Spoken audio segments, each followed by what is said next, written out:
Can I record? Can I record and stream at the same time? Am I doing this? I am doing this. It's been so long. What did I do? Oh, there we go.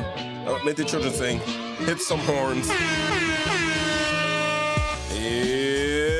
Yay! Wednesday, 7:30 p.m. And I am Mo 3 times. Yeah. That's not really supposed to go. I sound so yeah. I sound so loud in my ears right now. I guess it's time for the big Yay!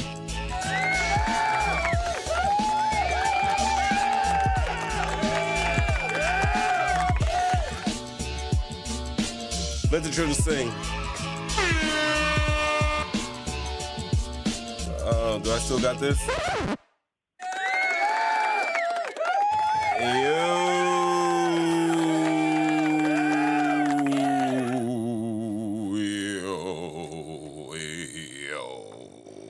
Many people know them as the JumpOut boys in their city. What's up, JumpOut Gang, gang, gang?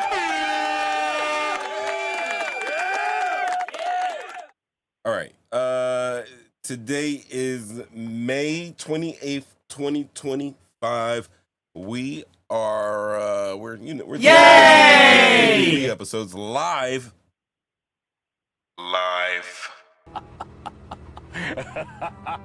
That's right, talking shit, getting clicks, and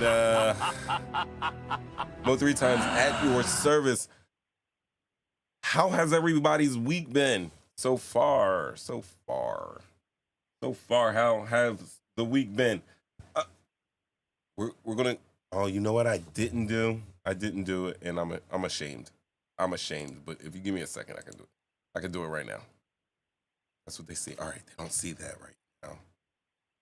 They don't see it right now, so in that spirit, I can go ahead and just add. I'll add craziness. I will add, I will hit, and I will hit. You guys have already seen the thumbnail, but this is our show for this evening.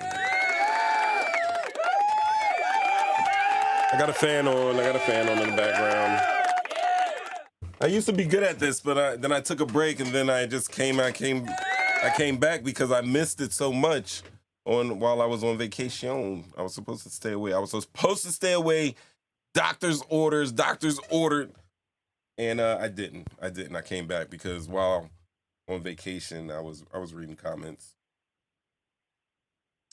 I was reading comments to one of the more viewed. I can't even.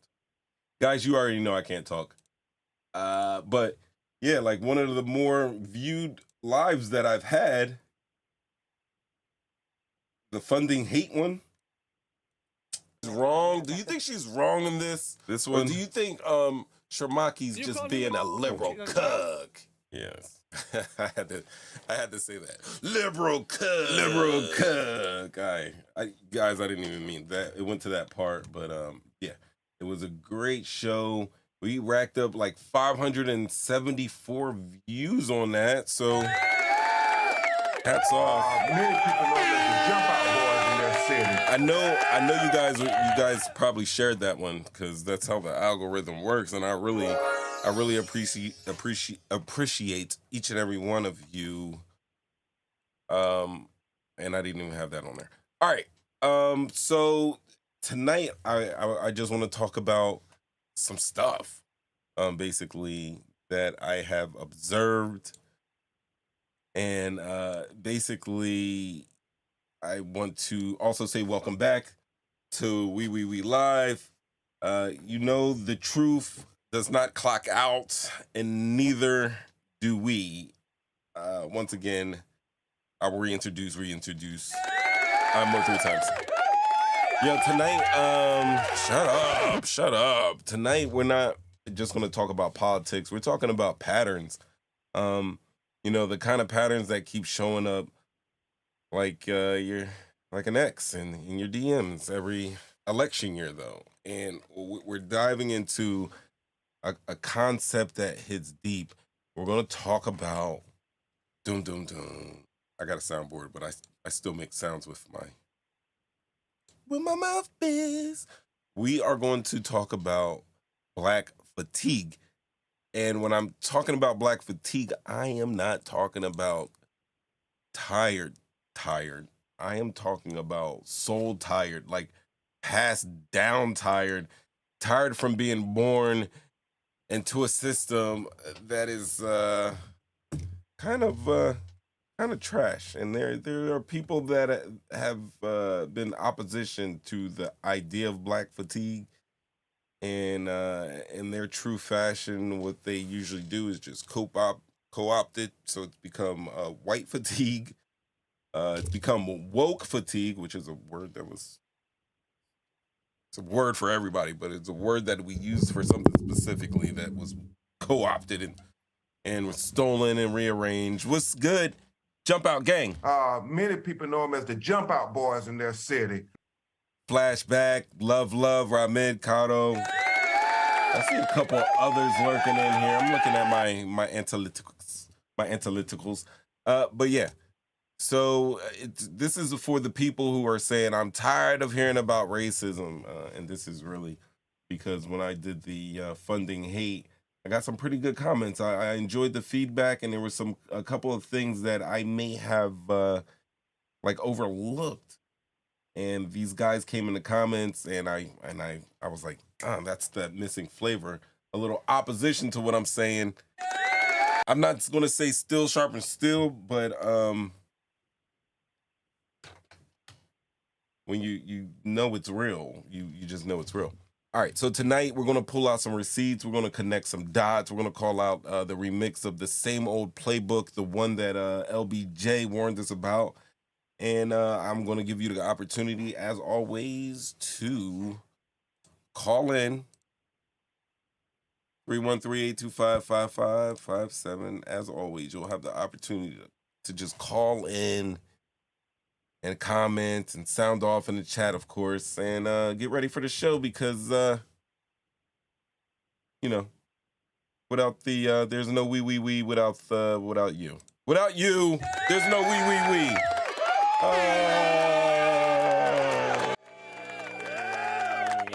Together, as you know, I like to do something. Let's get it. I'm gonna get into it. I'm gonna keep an eye on the calls here. Right. All right, I got that up. Got this up. Let me hook you up. Yo, before we start, I gotta tell you guys something. All right. Before we start, I gotta just remind you that Black voters are still fighting for the right to vote since 2013. Now, before that, but when the Supreme Court in 2013 gutted the Voting Rights Act, dozens of states have passed voter suppression laws, from ID requirements to cutting polling places in Black neighborhoods. Like, for instance, in 2020, Black voters in Georgia waited up to 11 hours to cast a ballot. Just letting you guys know. Now on with the show. If you can convince the lowest white man he's better than the best colored man, he won't notice you're picking his pocket. Hell, give him somebody to look down on and he'll empty his pockets for you. That quote is attributed to Lyndon B. Johnson. Yeah, Lyndon B. Right? Now, while this quote is widely circulated, I must admit, if you've heard it before, this quote has never been confirmed in any public record. However, it is widely used and cited by historians and journalists worldwide from all walks of life. And I believe that saying captures LBJ's raw, behind closed doors understanding of how race can be weaponized to manipulate class. Right? Race can be weaponized to manipulate class. Stick with me. Now, little history. Who was Lyndon B. Johnson, 36th President of the United States, serving from 1963 to 1969. He was a Texas Democrat, and he knew the Southern strategy before it even had a name. Also, I have to note that he signed the Civil Rights Act of 1964 and also the Voting Rights Act of 1965, which at the time and even now is still one of the most monumental wins for Black Americans and actually everybody else who gets to, I gotta fix that, gets to enjoy all of these good civil rights that we have now.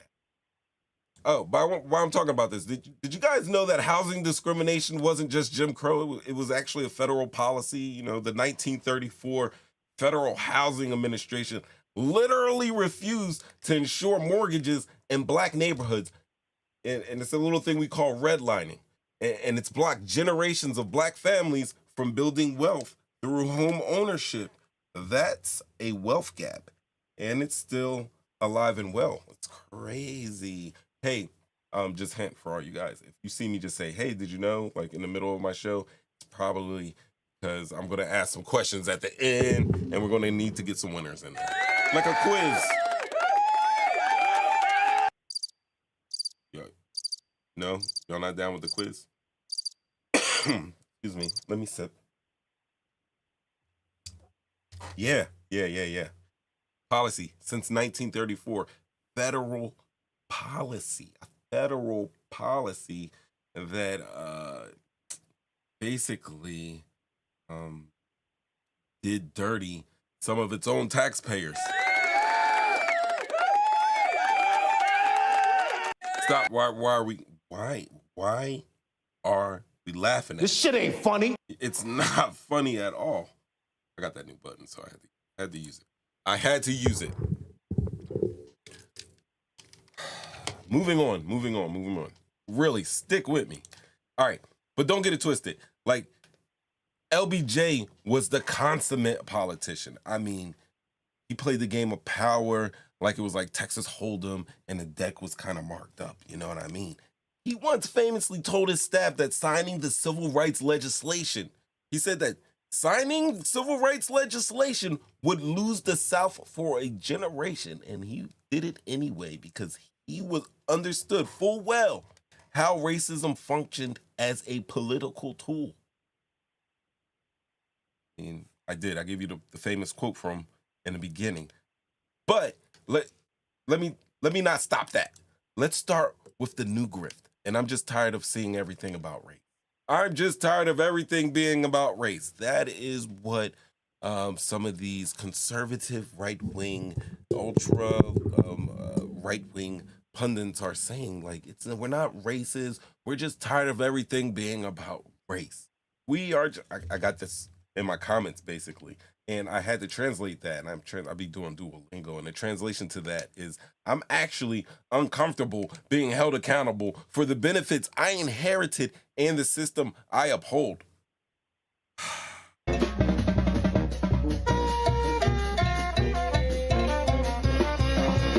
worry.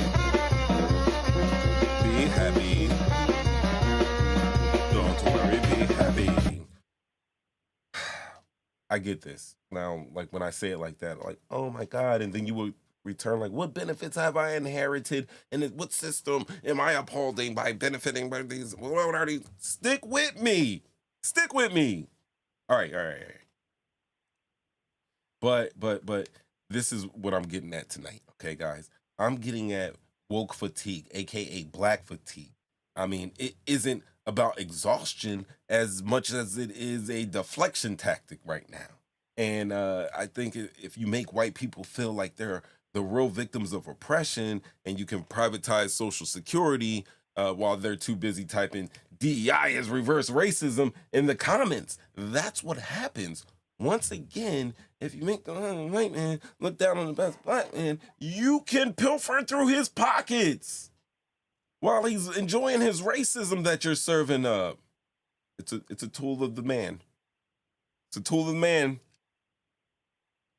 All right. Yeah, now, if that last statement like made you feel something, like whether positive or negative, uh, I'm gonna get at it academically, but also you can call in and we can discuss this. So let's get on with it. Black fatigue. How racism erodes the mind, body, and spirit by one Miss Mary Frances Winters. That isn't just a book title, even though it's a book title, it's more of like a diagnosis, if you will. A call out to some people, a mirror, a scalpel at times. I mean, Winters is the person that coined the term black fatigue. She coined that term because now it's being used in different areas. I'm going to show you all of this. I'm going to take you around the world. All right.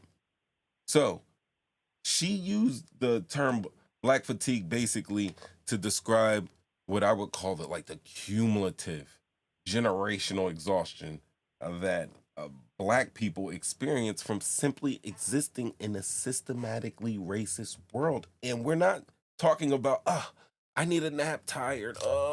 I'm tired. We're talking about it. This exhaustion goes to a cellular level, your cells. That's the level of exhaustion she's going to explain in this book. Like it's like an unwanted family heirloom that's passed down between the generations, betwixt. Now, in the book, Winters breaks it down. She breaks it down scientifically. She breaks down psychologically, emotionally, economically. She explores how racism isn't just a social inconvenience, it's a public health crisis. You know, you get chronic exposure to microaggressions. That actually raises your cortisol levels. Structural inequality, that shit shrinks your bank account and also your life expectancy. I mean, the book shows how systemic racism manifests in disparities in everything from housing to education to medical care to wealth accumulation. And here's a few key points Winter digs into. I see we got a caller. I see you, caller. Hang in there with me. Intergenerational trauma. All right. Black fatigue isn't just about stress. It's about the compounded effects of centuries of oppression, of slavery, of segregation, of redlining, of mass incarceration. Your body keeps a score of all of this, even if you're just now getting into the game. Right? She also talks about how these microaggressions add up. You know, the where are you really from? I'm from Brooklyn. No, where are you really from? Some people experience that, right? Or the, oh man, you are so articulate. You know, it seems small to the person saying it, but it piles up on your back like interest from an unpaid interest on a payday loan. She also talks about corporate DEI fatigue. And this is amazing because she's basically calling out companies that will have a Juneteenth potluck. You know what I mean? They'll have a Juneteenth potluck and they call it racial justice. And meanwhile, you look in their boardrooms and it looks like a marshmallow convention in there. That was kind of that might have been mean to my pigmentally melanated challenged people out there, but it's coming from a place of love. If you're with me, you're with me. If you're against me, fucking sorry. All right. Also, she talks about, and I know my caller may want to weigh in on this one right here. Black joy as resistance, le resistance, black joy being. And even in the midst of all this fatigue, she uplifts the idea that getting good rest, finding some type of joy in your community, and being mentally well is a radical act of resistance, guys. I'm going to go on a little a side note here because when we talk about black joy, it made me think of something that I was watching earlier in the week or late last week. Let me find it. Oh, while I do that, let me get my caller in here. You talking shit, getting clicks. You're on with Mo 3 times. He's just a chill guy. Thanks for calling. Who am I speaking with? Hello? Did I have you muted?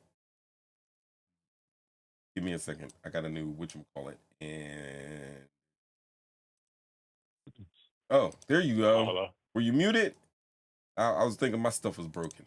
Hello. Well, we're good over here. We're good over here. I can hear you. I know who this is. Ladies and gentlemen, Will. Hello. Can you hear me? Can you hear me? Seriously? Speakers? Oh, you probably can't. You can probably hear me now. I bet you can hear me now. Yeah, I got you. Yeah. I hear you now. It was both of us. Will. Well, thanks for calling. What's going on, people? What's going on, Breeze? We good. We good over here. We good over here. I was just trying to explain to the people here how I got to the topic tonight of black fatigue. I did not know that there was a white wing resistance to this concept of black fatigue, where they've named it white fatigue, woke fatigue, or actually just said F it, black fatigue, because we're tired of black people. I didn't know that until like a couple days ago. I didn't realize what this has been going on, and this has been building for years. How are you, Will? Man, I'm doing well. Oh, How about yourself? I'm hanging in there. You know, I'm back from vacay. You might see I got a little tan. Got a little darker. I saw y'all on the beach listening. I mean, yeah. SPF'd up. Yeah. I want to go back, and I want to be, pretty damn better in my Spanish and bring some abs with me, Well, I did bring abs with me. I just want to, chisel them out. They're hidden. They are hidden under tasty cakes. So, yeah. It's all right. Will you contribute in tonight to one this? Thing to say, man. Oh, let's hear it. I'm sorry. Go ahead. No, really, you know what I mean? Vive la resistance. That's what we're doing? That's what we're doing. Who cares if they're tired of hearing about the struggle? Who cares if they don't want to hear it anymore because it's just easy to forget? Keep it rocking. Oh, keep going, Will. Let me take this. Go ahead. Why? No, I mean, I think, interestingly enough, I watched a little short. It was Bryan Cranston, the dude from Breaking Bad, and he was saying that the saying "Make America Great Again" was inherently racist. I guess it kind of goes along with the theme of the show a little bit. Basically, what he said was, when was America great for any minority, whether it's Mexican American, Puerto Rican, Black, Native American? When was America great for the minority? So I think if you continue to, or you allow the right to say, we don't want wokeness, we don't want people to talk about their struggle, and more, it's more of, we don't want you to tell the world how horrible we have been and how horrible we'll continue to be. We'll get lost in that. And I really think that's what the right is trying to push. They want that. They want the world to forget about that. They want people to just kind of be, be robots, be machines, listen to whatever is in front of their face and go about life like that, because they'll win, if we don't keep the resistance going. Yo, I totally agree. I totally agree with that. At one point earlier, probably in the earlier shows, I did propose like a strategy. I called it my risk, my Iraqi risk strategy. When I found myself losing a game of Risk while I was deployed, and I usually, like, come on, the show's called Talking Shit, Getting Clicks, so that's what I was known for. I was always running my mouth, but I was losing, so I just kind of shut up and kind of collected my men, and took a little country here, didn't gloat, passed the dice. And next thing you know, I had to turn in, and then I was like, wow, cutting through countries. Now I'm taking back cards. Now I'm turning in again, and I'm turning up now, Will. I'm talking again. And one of my earlier thoughts about a strategy upon this was just to go straight silent. Go be quiet. Go do your work. Keep it moving. Grow strong, and then come back out and start talking. But I'm with you on this. It's definitely to the point where you're not gonna stop me. I'm not gonna shut up. I'm not gonna deviate from my life, how I live, to appease you or to strategize around you, because this ain't no game. Well, this is our life. This is our livelihood. So I totally agree with you, and I'm also upset with you because basically what you said is the gist of my show. It's the gist. I mean, it's not. No, Honestly, what you're doing right now, hopefully, God willing, is getting to somebody. You talk about, you mentioned redistricting a little bit earlier. That's real talk. That's gerrymandering. You know what I mean, with a nice name on it.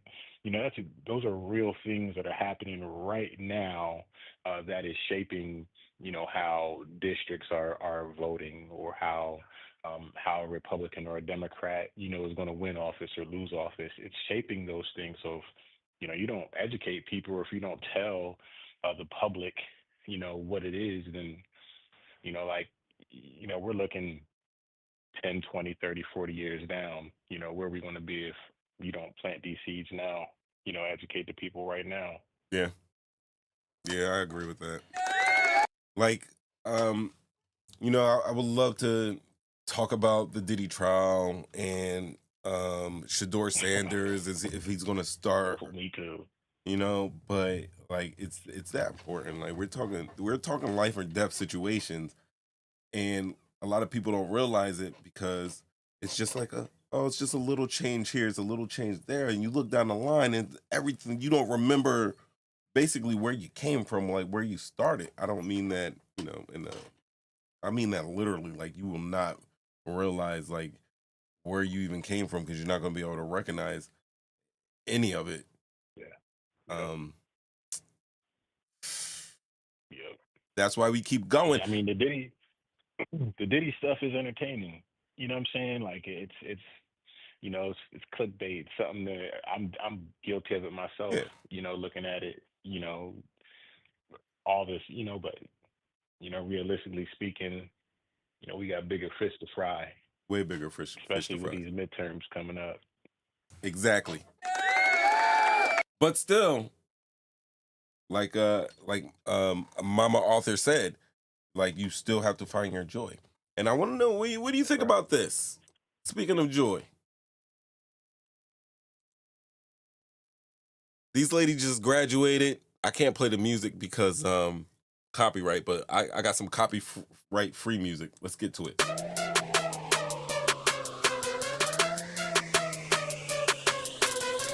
Okay, so it looks like these young ladies and maybe a couple gentlemen in the background have just graduated from, I would say, high school, I think in Louisiana, and they are getting crunk. Now, this is how their celebration was first introduced to me. And as you can see right here where my finger is, that is somebody's reply to these recent graduates, celebrating.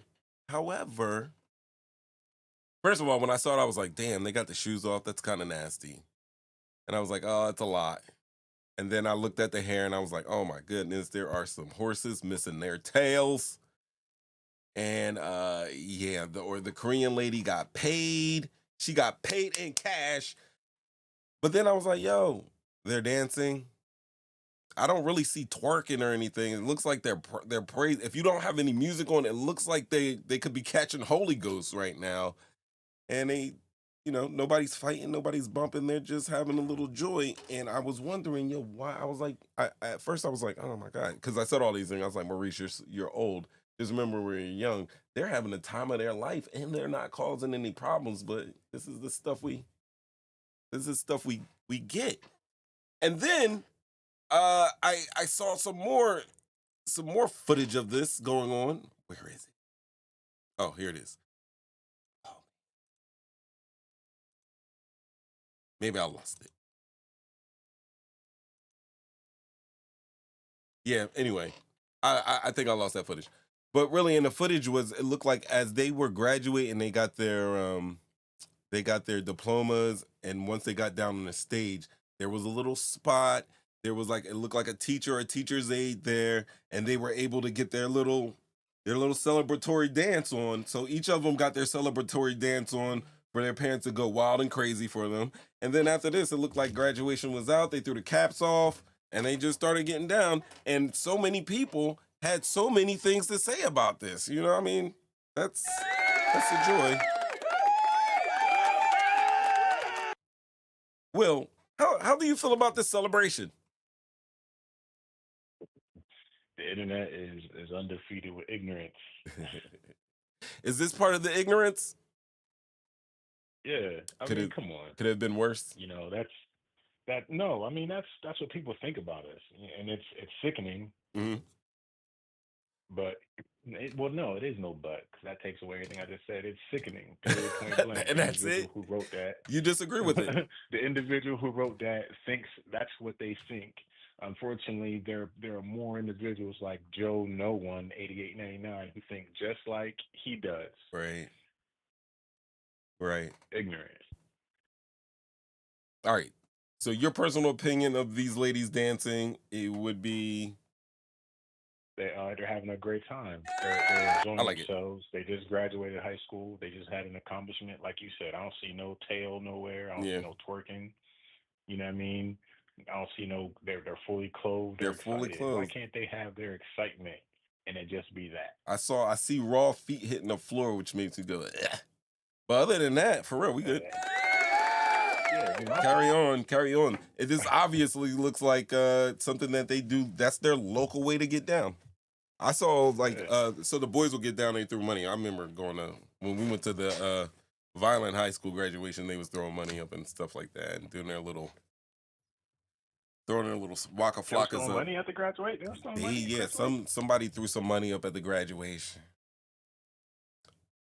Mm, mm, Violent graduations are the sure. worst because they usually have it on the hottest day of the year. They pick the hottest day of the year Oh man, every year. we just had one Hottest of day, ours. Yeah, always. hottest day of the year.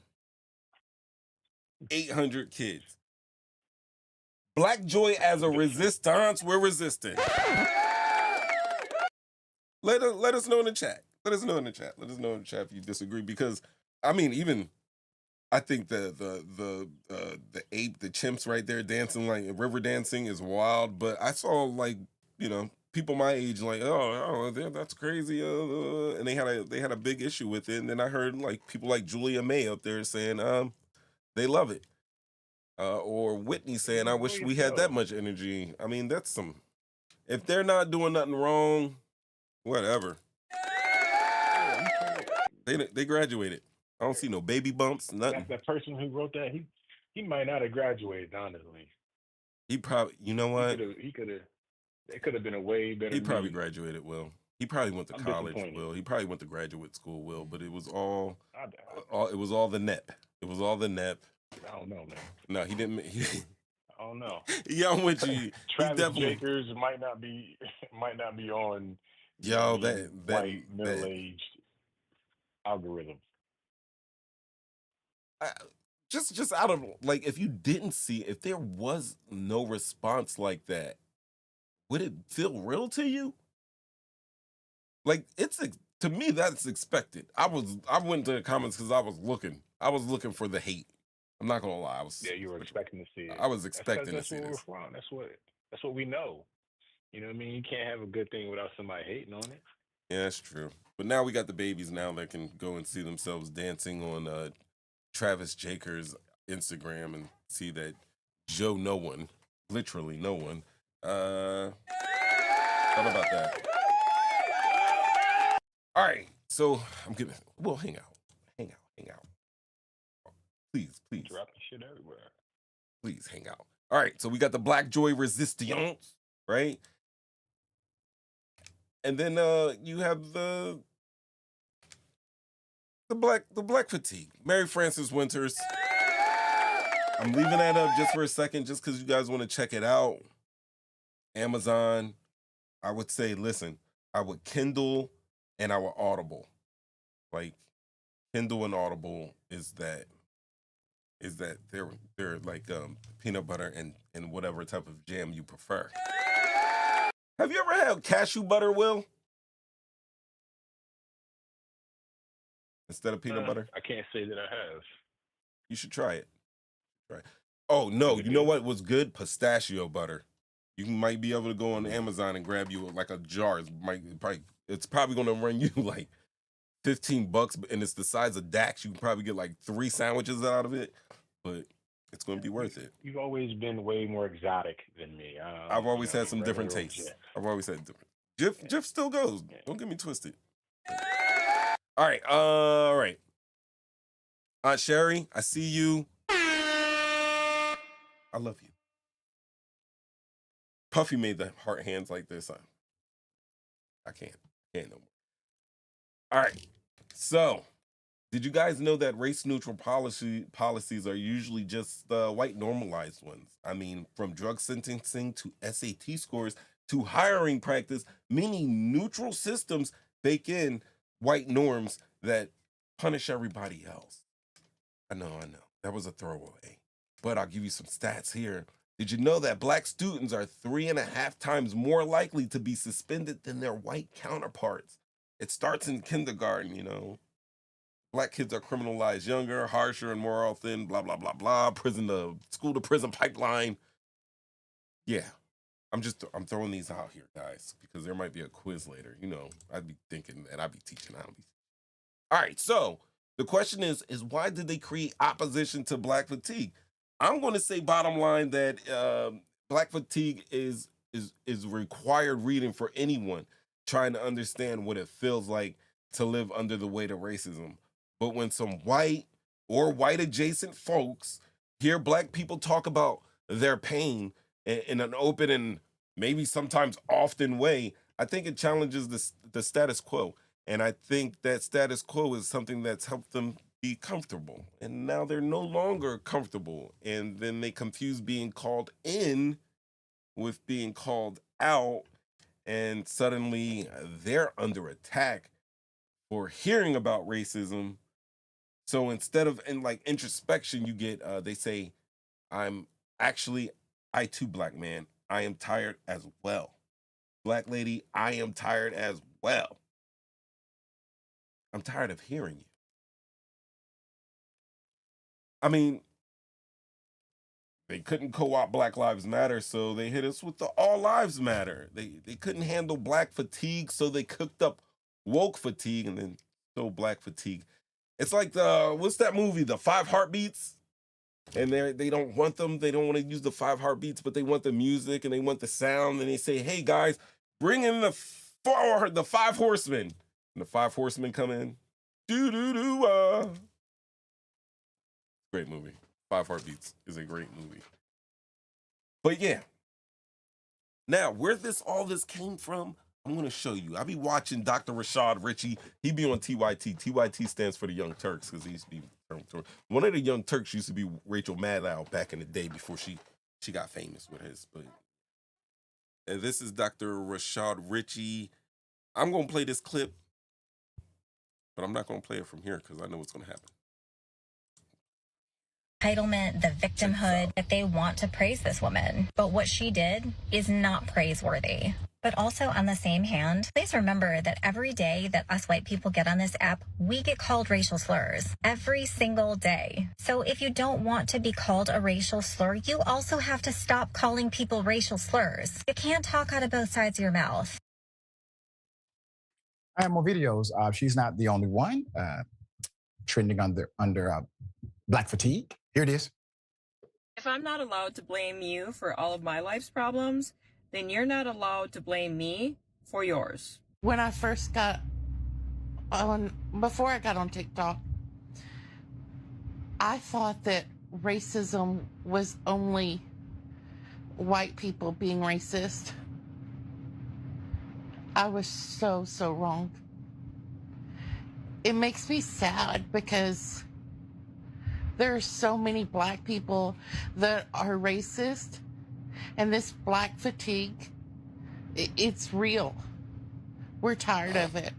All these dear white women, dear white people. Black fatigue is real. Everybody is tired of black people, but it's two specific types of black people that everyone is tired of. Number one, everybody is tired of loud, ghetto, and ratchet, and violent, and mean, and angry.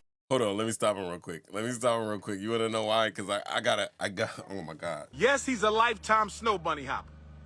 Yes, he's a lifetime snow bunny hopper, but that's my brother. I'm standing with you, Unc. I think it's a scam. Angry all the time. Everybody is tired of them. Nobody wants to deal with them. Even other black people do not want to deal with these people. You know when you see them in public, you know when they're going to give you attitude at the CVS. Everybody knows it and they want to avoid it. The second group of black people that everybody is tired of is this sort of like fake black bougie intelligentsia who kind of like walks around telling everybody how they're supposed to think or speak or act when it comes to anything black. These are the most privileged black people in the world. These people have built enormous platforms and have so much money, and yet they are still perpetual victims all the time. Oh! Yeah. Look at Dr. Rashad.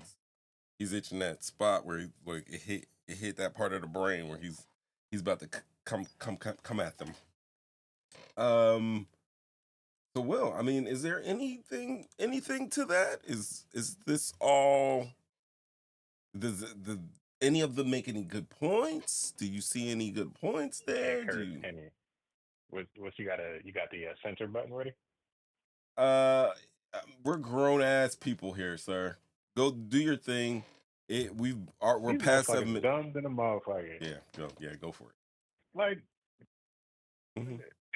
you know, say what you gonna do about it. Say, you know, you think black people are racist. Then what? Then how do you fix it? Are you tired of it? How long have you been tired of it? How long has it gotten under your skin? Not that long? Sorry for you. You got, holla at me in another 400, 5. Just shut the fuck up. Excuse my language. How about that? How about that? Shut the fuck up! Shut the fuck up! Straight like Shut that. the fuck Straight like that. up, please! Everybody wants an excuse. Everybody wants an excuse to act like or say or be like, man, just shut the F up. Do some self-reflection. Think about your actions, what you do. Stay off social media. Get them. Minding everybody else's business. Everybody. Care what you think in your bed on your dirty pillow. Oh, wow. You might care what you think walking in the street with your tight tank top. I might give a damn for what you think about. Who are you? Represent who and where? How? Man, please. Negro, please. Hell no. To the no. Yeah, to the no.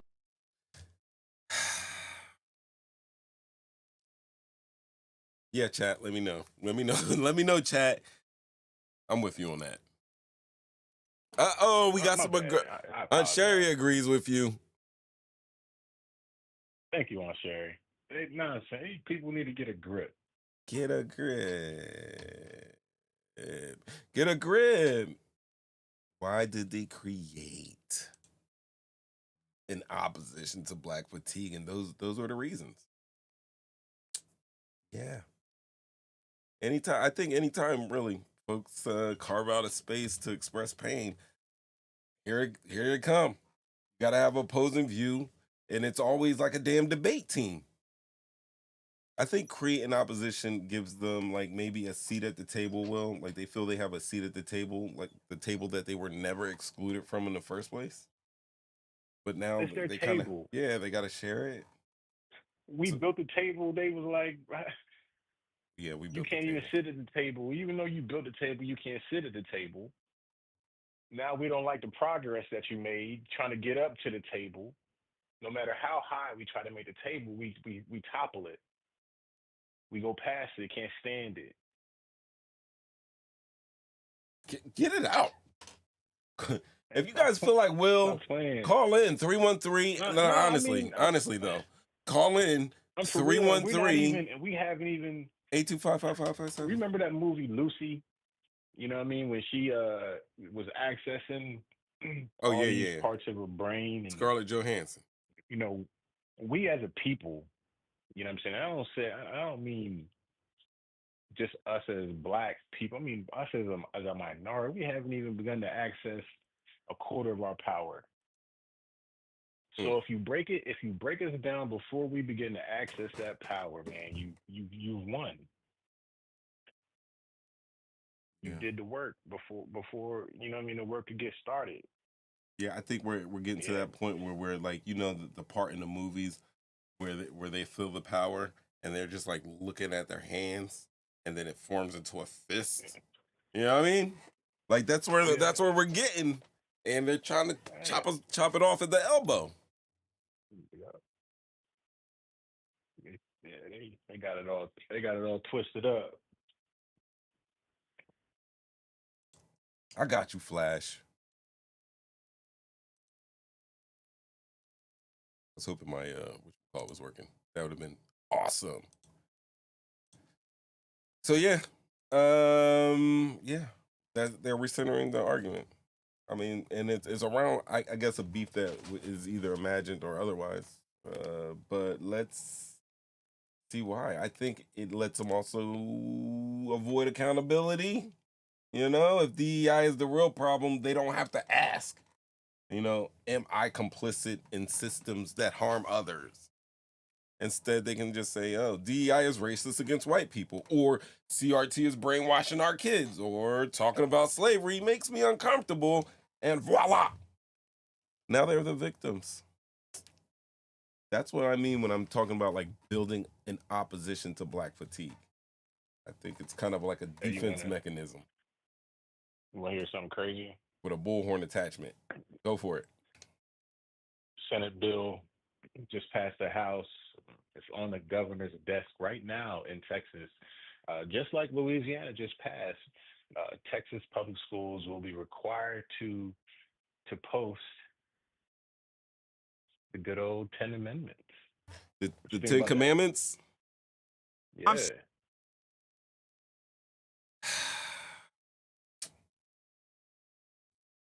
They got to start posting the 10 Commandments. Wow. I mean, other than like we're a nation supposedly be a nation of laws, and obviously they're making this a law, which is ridiculous because like one of the main things is the separation between church or state. There isn't any one specific state.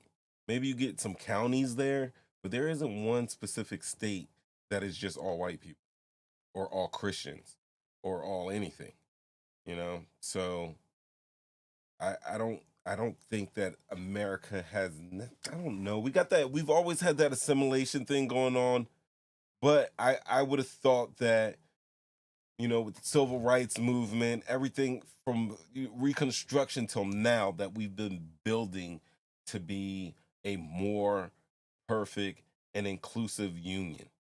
And it seems like Lyndon B. Johnson helped the architect that, hey, we're going to give you this right now because I know that in the next generation, we're going to regain it back.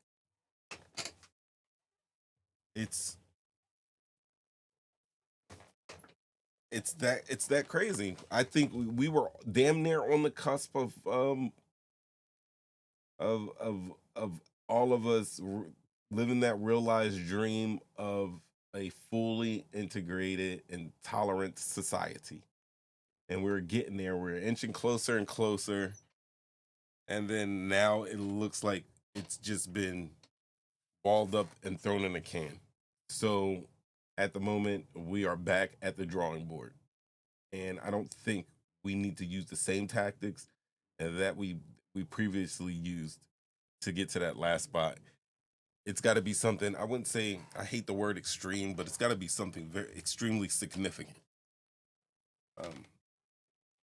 And I'm doing my part because I'm going to be less diplomatic to all this nonsense and more straightforward with the message of, as you're saying, we're going to talk about racism, and we're going to talk about it. We're going to talk about it honestly, and I'm going to say white people, and I'm not going to disclaim, oh, I don't mean all white people, because really, if you think I mean all white people, then please call in 313-825-5557. We'll probably have a great conversation there. But yeah, no more disclaimers. But hey, you're racist. You're an asshole. Keep it moving. What do you want to do about it? Right? Well, there you go. Well, what do you want to do about it? And while you were giving information, Will, about these beautiful 10 Commandments coming back to school legally, let me give you some information. Did you know black women are 3 times more likely to die during childbirth? Yeah. 2025, even Beyonce, I'm going to say probably not Blue because that was the fake baby bump. You remember that. But the twins almost died giving birth. Serena Williams almost died giving birth in 2025. Let that sink in. I mean, you might think it's just like TikTok, but it's really, it is strategic, and this opposition has been weaponized. I don't know. Fox News, CPAC, conservative think tanks, they turned them into culture war. It's ammunition, and they need an enemy for their base to hate. And what's scarier than an than an informed, unapologetic black person who won't shut up about racism? And they flip it. You're not tired from oppression. We're tired of you complaining. We are not tired of being oppressed. They're tired of us complaining, and somehow, that's my little chat GPT picture right there. Somehow we're the aggressors in our own story, which is crazy. But did you know that the median white household has 8 times the wealth of the median black household? And we're not talking income, we're talking about wealth, which includes assets like homes, investments, savings. Black households hold about 24,000 in median wealth. White households, 188,000. Because the truth is uncomfortable, but fiction is quite lucrative. And while we're talking about systemic racism and how it forces people to look at hard truths about housing, education, healthcare, policing, and who's really profiting off of that inequality. And you got to create a counter movement. I think them creating that counter movement is easier than facing facts. I think it gives them like an emotional out. And it gives them a community, honestly, and a monetizable message. Because when I first started that clip back there, the lady was talking about, she was commenting on Shiloh Hendrix. And basically what she was saying that it's like, come on, it's a 5-year-old, just like I was saying. It's a 5-year-old. They're basically, she was like, they're like drunk adults. They'll go through anything. The lady was wrong for that. However, we're basically tired of hearing anybody complain about racism anymore. And the reason why she got money is because it was a reaction to what we call, what they're calling black fatigue, which isn't the black fatigue how we call it. But now they're naming it black fatigue. And that's crazy to me. I was just watching it was an interview. It was like a Piers Morgan thing. And he had, what is his name? Channing Crowder, Steven Crowder. One of those guys. And Mark Lamont Hill was on there. And they were trying to make, just like in my comments, they were trying to make the comparisons with the Give Fund Go money going to Carmelo Anthony versus going to Shiloh Hendrix. And basically he was saying that, listen, Shiloh Hendrix got all this money, but look, it's nothing because, she just called a little black kid the N-word. Meanwhile, Carmelo Anthony is getting all this money and he stabbed a white kid. Like, what's worse, a word or stabbing somebody? And that is one of those type of, unbalanced arguments, disingenuous arguments, because it's a totally different situation.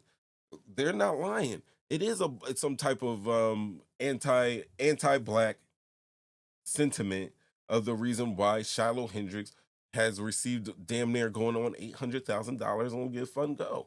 Why they had to cut those comments off, because they were always Heil Hitler in her while doing it, or saying, more N-words for her. The reaction for Carmelo Anthony, in my observation, has been that, listen, you got a black kid that's facing a murder charge in Texas.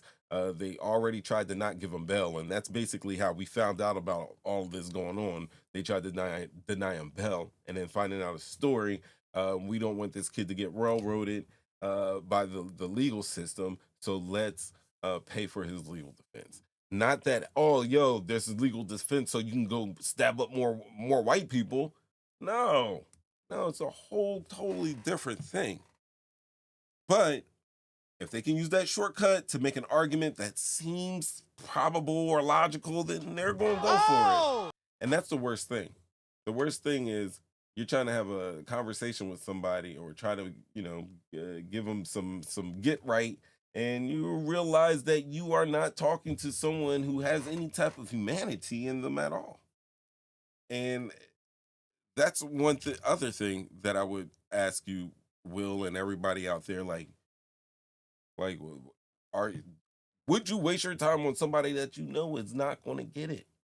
When Mitt Romney made that speech before losing the 2012 presidential election, he made a speech saying that, listen, 47% of Americans, no matter what I say, no matter what I do, they're not going to listen to me. They don't care.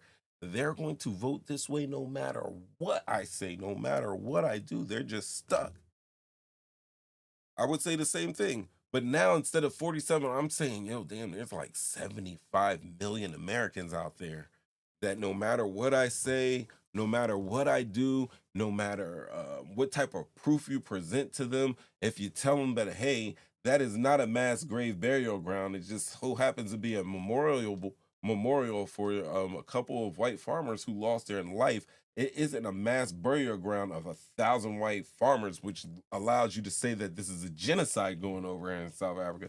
And then when you're caught on it, you say, no, you're going to double down. Those people, what can you do with them? I mean, it's hard dealing with them. Recognize what that's for. Thank you for. But Will, we're not talking about some YouTube comments anymore. We're talking about the leader of our country and his spokesperson, and everybody in his cabinet have the same attitude. What are we doing for the next till 2026 at the earliest? Hey, what is maybe I'm hitting something. One of the biggest demographics who voted this political season, you think they were people college educated or people not college educated? Talking about the Republican Party, being specific, Republican Party. I'm just gonna say the uneducateds. There you go. Why would you throw some pictures up there? Hold on, ask that question again. Even though they're ask that question again. I'll edit it out. Don't worry. Who votes Republican most? Uneducated white males or college white males? The answer is, oh, I know, non-college white males. Oh man, perfect timing too.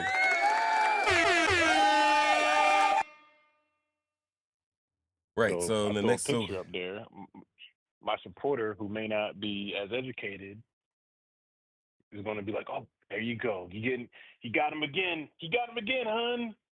Yeah. Old Don got him again. Owning them. But they're lying. So, that's a win for the Don. Yo. Even though it's a bold-faced lie. Exactly. It's a bold-faced lie. Oh my God. It seems like he's going to max out the credit card and bounce. And we're going to be stuck paying that bill. Yeah. Yeah. They creating a counter movement is easier than facing facts. I think that's what we came up with. That you can create a whole counter movement instead of just facing facts because it gives them that emotional out. You know, somebody's got to sell those. I miss the old America hoodies. Yo, check this out, though. Did you guys know that 1 in 3 black boys born today will go to prison? That's right. Unless the system changes, the current trajectory means that nearly 33% of black boys will face incarceration at some point compared to 1 in 17 white boys. I got more for you. In 2020, 93% of elected prosecutors were white and 80% of them were men. And we see what the women prosecutors do. Central Park 5. Yep. The people that are deciding whether to press charges, offer plea deals, or pursue the death penalty disproportionately don't look like you. So if you convince the lowest white man he's better than the best colored man, he won't notice you picking his pocket. Hell, give him somebody to look down on, and he'll empty his pocket for you. Why is this quote still true in 2025? Because we're still watching the rerun of the same damn playbook. It just has like better graphics. It's like in 4K now, right? So my white people out there, we have economic inequality, you know, and the white rural voters are still being told to fear DEI. White rural voters, college educated voters, right? And then immigrants, they're told to fear DEI. They're told to fear immigrants and trans teachers, and instead of questioning why their own towns don't have like hospitals or jobs or drinkable water. And then we also have the Project 2025 is out here dangling all that social control while gutting labor protections and privatizing benefits, which is bad for everyone. And folks are too busy fuming over drag queens in the library story hour to notice that billionaires are picking their pockets in real effing time. I'm telling you, like Fox News and talk radio and YouTube grifters, they're all pushing fear and they're not pushing facts. They turned that same emotional trick that LBJ described into a full-blown infotainment industrial complex. We're talking about woke fatigue or black fatigue. It isn't about exhaustion. It's a deflection tactic. Once again, it's a deflection tactic. Make white people feel like they're the real victims of oppression, and you can privatize Social Security. And while they're too busy typing DEI is reverse racism in the comments, I mean, bottom line, Lyndon B. Johnson didn't invent this hustle, all right? But he sure knew how to run it. And if you can't fix the system, feed folks someone to blame, and here we are, 2025, and that same playbook is still wide open on the table with greasy fingerprints and a campaign sticker on top. Black fatigue, as Mary Frances Winters defined it, is the deep exhaustion of living under constant racism. But now, look around. Some white folks out here flip the script, claiming they're the tired ones. Not tired of racism, tired of hearing it. Let's be honest, it isn't about fatigue. It's about privilege, and it's dressed up in victimhood, demanding a nap because the truth is too loud. So, thanks for rocking with me tonight. Jump Out Gang. Many people know them as the JumpOut boys in their city. Stay woke, stay loud, stay dangerous. There's no we without you. And with that, these are throwaways.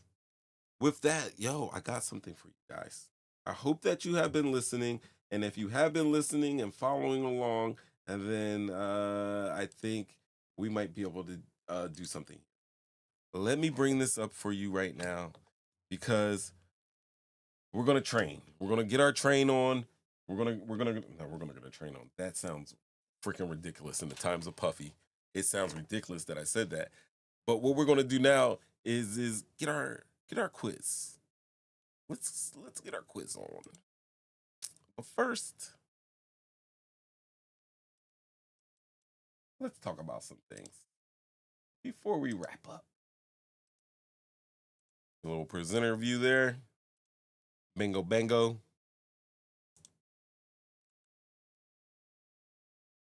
Bingo bango bongo. Hey, do you guys think woke fatigue is just white fragility like rebranded? Let me know in the chat. Let me know, huh? Hey, should the Voting Rights Act be fully restored in 2025? Hit me with a yes or a no in the chat. Yeah. Hey, has your workplace ever performed the DEI theater that I'm talking about? You know, like a Juneteenth potluck with the executive level. Looks like they all go to this. They all play pickleball at the same park. Let me know. Call in 313-825-5557. Do you believe that redlining still affects Black wealth today? These are some of the questions I gotta ask you.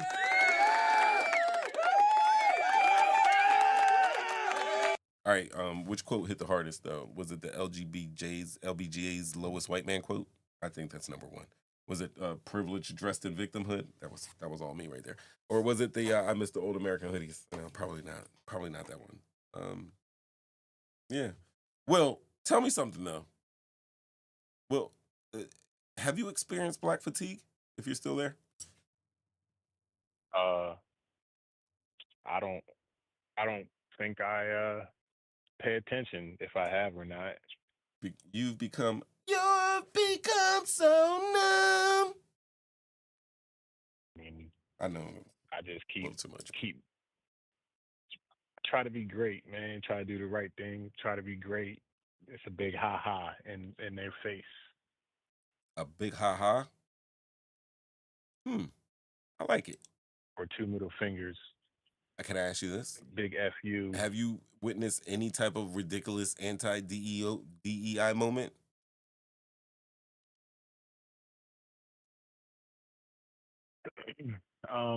Oh, absolutely.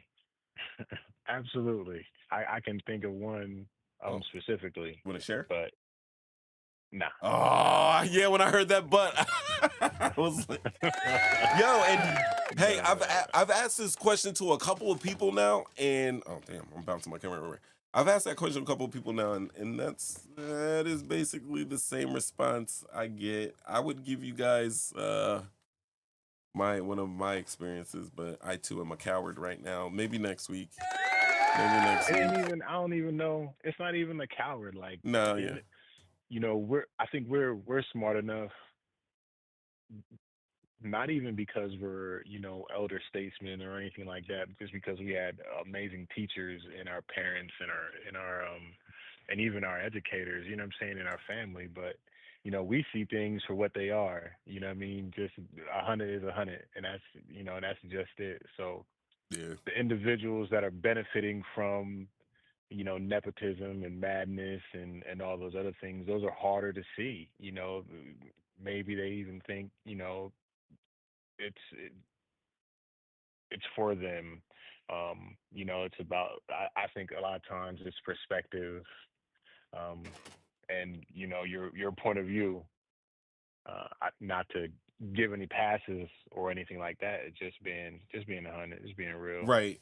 And like you said, like sometimes even to like the most militant of Black person out there, like the way you said that, they would like literally think that, hey, you're giving them a pass when you're not giving them a pass, because at the end of the day, like you have that perception that I think we could agree that you have the perception that at the end of the day, we're human beings first. Like, I believe that you believe in actual humanity, like not the construct of race. And because that construct has been pushed on not just you and me, but everybody, there's so much of a weight to it that even though we know it's Absolutely. fake, even though we know it's paper thin in air, but there's still there's a lot of gravity to the construct of race. Whoever created it and helped perpetuate it is a monster, fucking monster. I don't mean that in a good way. Listen, guys, you might hear some stuff like this. Everything is about race now. We already know what that is. There's a black person in everything now. You hear that? You know it. They're rewriting history. I can't say anything without being called racist. DEI is lowering standards. You're going to hear these things. Wokeness is ruining entertainment. I mean, what is that? What's what's her name? Disney. She was in the Marvel movies. Ironheart. The black girl. She's real smart, and she builds like a Tony Stark suit. Totally standalone a comic book. Still plays off of the Iron Man. So people are losing their mind. They're losing their mind at like Black Little Mermaids. It's crazy. We never owned slaves. Why are we paying for it? You're gonna hear that. Affirmative action is racist against whites. You're gonna hear that. Everyone's too sensitive. No, we're not. And I'm just tired of being made to feel guilty for being white. Man. Be on the lookout. All right. Don't feel guilty. Here's a quiz. Like don't feel guilty. Everybody in the chat. Guilty, you know something wrong. Yeah, I mean, if you feel guilty, you know something's wrong. Just come back and watch my show, and then when it gets to the book part where I show the book, just stop my show, get that book, and then continue my show. And then when a book gets there, read the book. All right. What federal policy explicitly denied home loans to black families, creating long-term wealth inequality? A, urban blight. B, redlining. C, the New Deal. Or D, prime lending. Subprime lending. Sorry. Lock it in. Couple questions for you guys. You can put it in the chat, your answers, or you can keep it to yourself. Here we go. Those are racist quotes. That's right, Unsherry. I be on the lookout for people who say that. Now, those are racist quotes. Those are people that are either willfully ignorant or need a little education. It's up to your discretion whether you feel like educating them or leaving them be. It is not our job to educate these people. But hell, we might make things go by a little faster if we do help out in that way.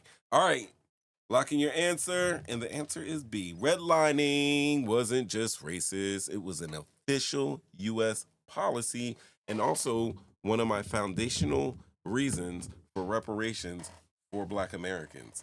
You paid all that tax dollars just for the system to work against you.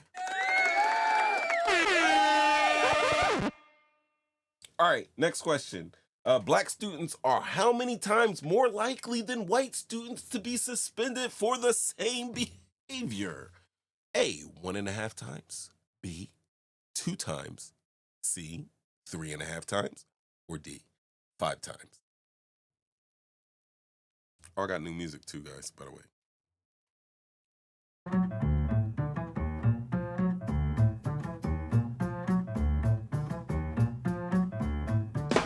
Ready? All right, and the answer is C. That's right. 3.5 times more likely to be suspended than their white counterparts. And that, ladies and gentlemen, is how the school to prison pipeline starts. Next question. What's the average wealth of a black household in America compared to a white household? A, 24K versus 188K. B, 60K versus 120K. C, 85K versus 175K. Or D, 40K versus 100K. Sometimes I go 2 days without getting high. She's biracial. Epic. I love that. All right. Answer is A. The gap didn't happen by accident. It happened by design. This shit ain't funny. You know? Next question. Who makes up 93% of elected prosecutors in the United States? A. White men. B. White women. C. Black men. Or D. White people in general. Ooh.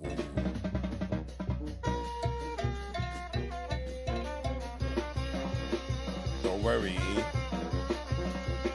Be happy.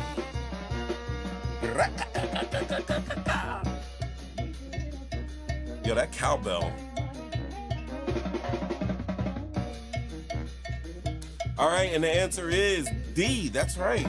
It's a little tricky there, but they get to decide who's charged, who gets deals, who gets buried, who gets burnt. Next question. What 2013 Supreme Court ruling led to a wave of voter suppression laws aimed at black communities? A. Roe v. Wade. B. Citizens United. C. Shelby County versus Holder. Or D. Bush versus Gore.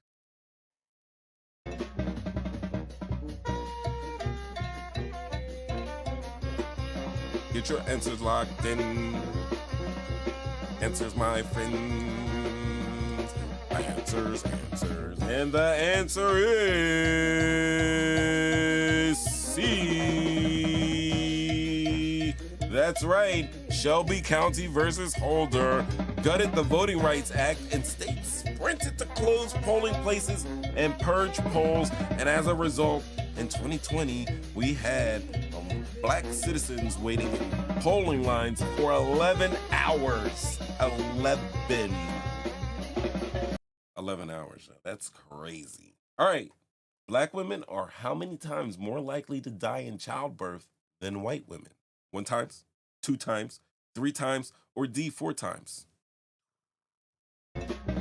Take your times. Don't worry. Be happy. Don't worry, be happy. All right, and the answer is C. That's right, guys. 3 times. 3 times. More likely. Beyonce, Serena, they weren't safe. They weren't safe. All right. What's the likelihood that a black boy born today will end up in prison if nothing changes? A 1 in 6 chance? A 1 in 10 chance? A 1 in 3 chance? Or 1 in 20? Lock those answers in. Lock those answers in right now. In the answers. Oh, I'm looking at the chat. You guys are getting it. Here we go. See, that's right. It's not genetics. It's policy. It's policy. You got any more? All right. Race-neutral laws often. A. Guarantee equality for all. B. Remove bias from the system. C. Reinforce white norms under the guise of fairness. Or D. Eliminate racism.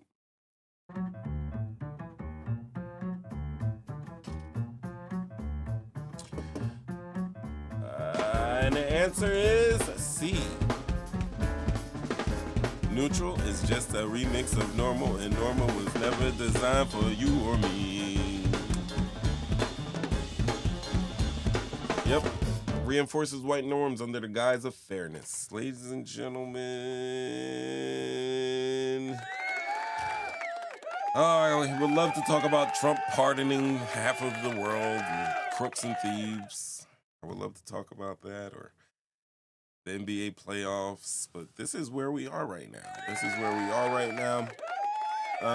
you didn't catch out my last show, I did a show called Cut the Crap. It was like an inaugural thing where I just felt like cutting the crap because people are acting crazy, and I don't sit there. Like, I like to respond and interact with everybody who has a comment and everything like that. Ladies and gentlemen, give a big round of applause, shout outs, air horns for one William Murphy.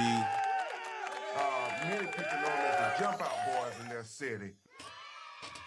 Well, we appreciate you definitely calling in, participating, and kept the show rolling along. Like, you guys might have thought that, like, me and Will might have called each other beforehand and discussed how this was going to go down, but no, it doesn't. It's just a natural little thing. ESPN. You know what I mean? Yeah, the ESPN, the elemental P's. Out of control. Yo, I don't know. I don't know what to say to you guys. I don't know. I would love to do like a nice little quaint ending and just talk about stuff and make everything seem all right and okay. Like, what I like to do as my little part is just to bring things to light, clear up any misinformation, and share my space for anybody who has an opinion or who has a voice out there. And also to remind you guys that you can always write, email, or call your local Congress people and your local state senators and mayors and stuff like that, and just let them know if they're doing something right. Tell them that, hey, I like that you did this here. Keep this going. And if there's something you didn't like, tell them that you don't like that and you need to stop that. Or if there's a piece of legislation you would like them to look into or vote a certain way, writing is probably the best way to do it. If you go down to Washington, D.C., for those guys that can get there easily, and you can get an appointment and just walk in their office. It's as easy as getting like talk show tickets or something like that for people who've never done that.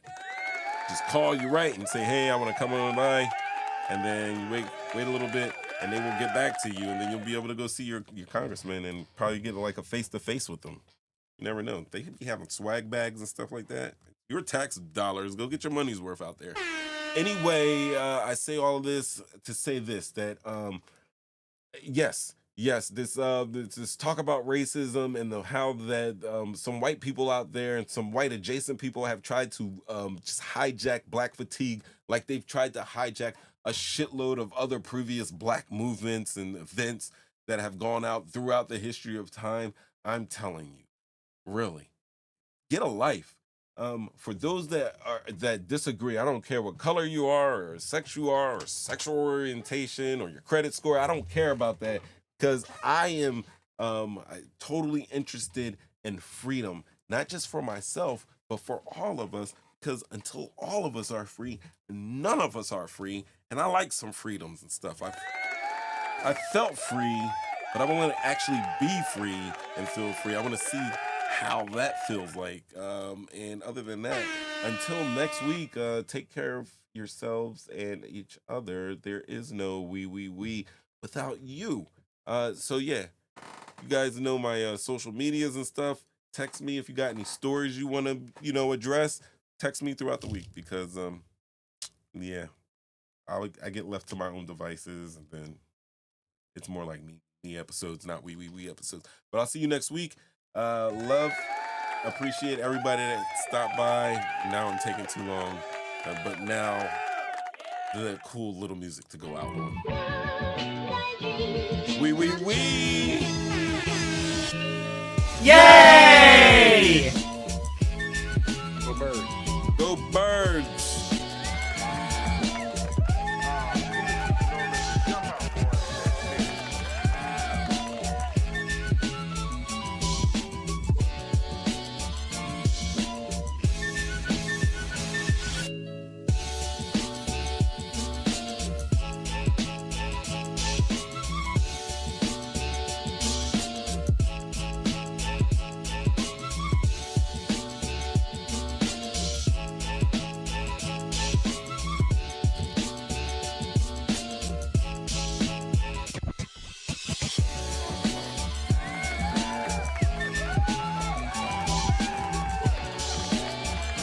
Oh yeah, fatigue flip. How racism became a culture war casualty.